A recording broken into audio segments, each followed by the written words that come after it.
Y uno de los temas que más estaremos hablando en las semanas y meses por venir tiene que ver con el presupuesto.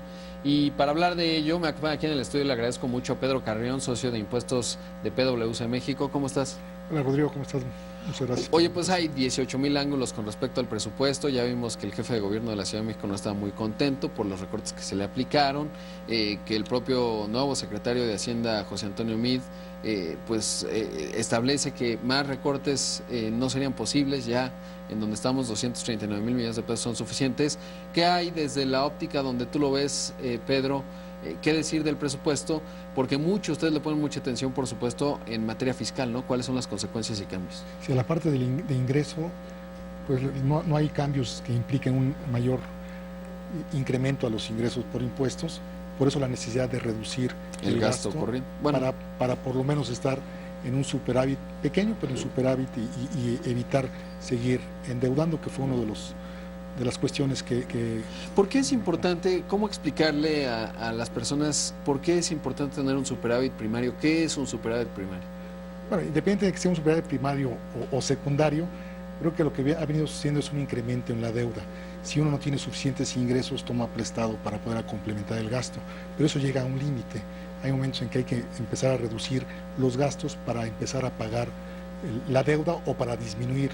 Porque un poco lo que pasaba es que el nivel de deuda es tal que parte de lo que se convierte en déficit o de lo que te financias es para pagar más deuda, ¿no? Los intereses de esa misma deuda. Y eso lo convierte en un verdadero problema. Ahorita no estamos en un problema, pero estamos llegando al límite de lo que podría ser lo razonable, entonces hay que tomar medidas para evitar entrar a una crisis. Y bueno, la volatilidad que se espera para el próximo año en materia de intereses pudiera implicar un costo importante para el Estado en gastar por concepto de intereses. Yo creo que ahorita lo que está haciendo es la prudencia está prevaleciendo a fin de, como en cualquier hogar en donde ya los gastos empiezan a dispararse, hay que contenerlos y empezar a hacer un plan de ahorro y de liquidación de deudas. ¿A qué hay que ponerle atención desde la óptica de ustedes? ¿Qué cambia o qué, digamos, hay que observar con detenimiento el presupuesto? Particularmente en materia de impuestos, pues no hay cambios importantes, yo creo que es básicamente simplificación. Hay que poner, para las empresas que se dedican a las cuestiones tecnológicas, viene una reducción en la tasa del IVA del 0%, cuando estén exportando tecnología. En materia de personas físicas que tengan empresas de una capacidad económica pequeña, de pequeñas empresas hasta 5 millones, un nuevo régimen fiscal que seguramente va a simplificar la vida para esas empresas. ¿En qué consiste este nuevo régimen? Es con base en flujo de efectivo, se acumula el ingreso cuando efectivamente se cobra y se deduce cuando efectivamente se pague, y seguramente va a haber cambios en el proceso legislativo para hacerlo todavía más atractivo.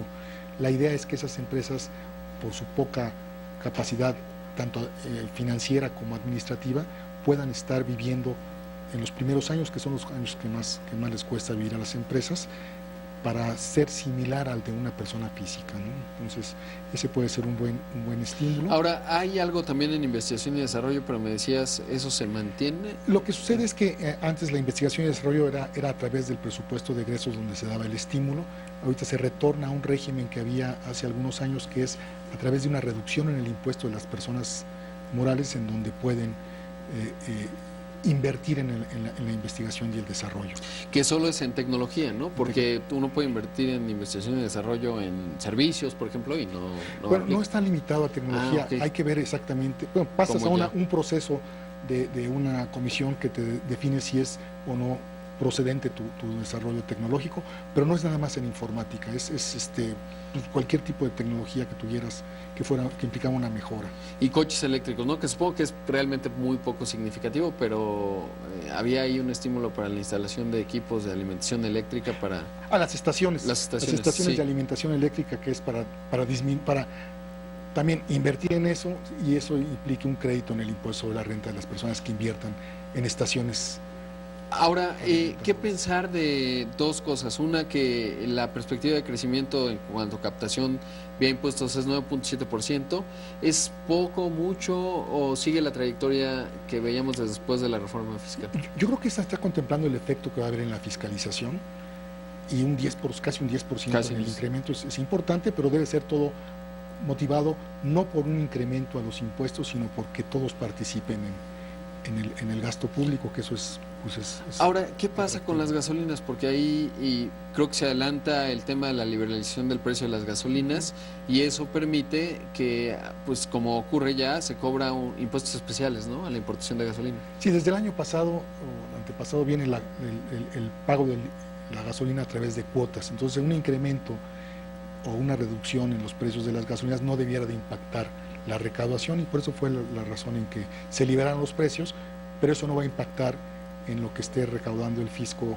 Porque es fijo, ¿verdad? Exactamente, de cuotas sobre el litro. Sí, hay un mito ahí con respecto, o bueno, por lo menos hay cierta confusión en la discusión pública, pero justo, pues es, digamos, fijo, ¿no? Es decir, a Hacienda no le beneficia realmente un tema de... En función de litros vendidos será lo que va a recaudar, y ya no en función del precio internacional, y si, como antes era un ajuste al precio de la gasolina, si era más alta la gasolina internacional, aquí había un subsidio, si era más baja había un impuesto.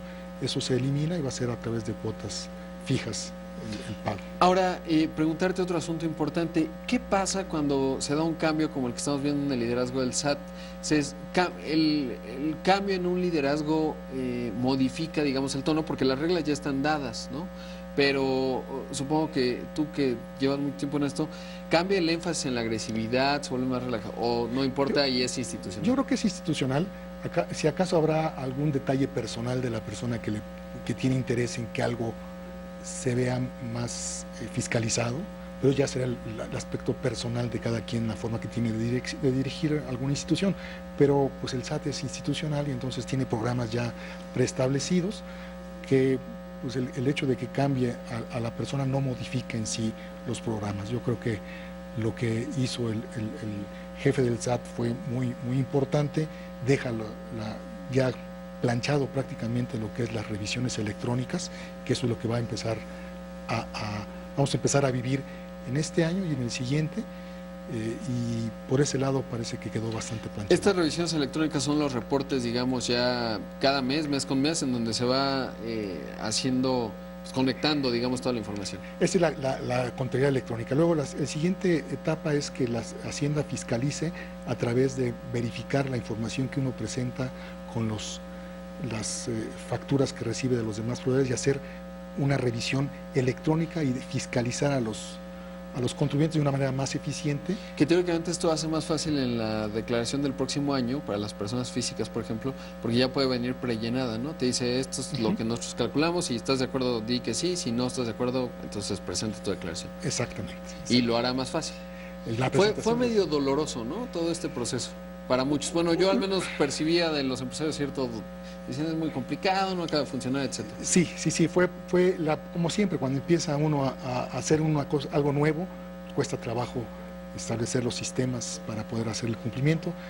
Ahorita viene una nueva etapa en donde también obligan al sector público a emitir comprobantes digitales y a pagar y obligar a recibir los comprobantes digitales. Entonces, esto va a reforzar aún más la fiscalización de manera electrónica.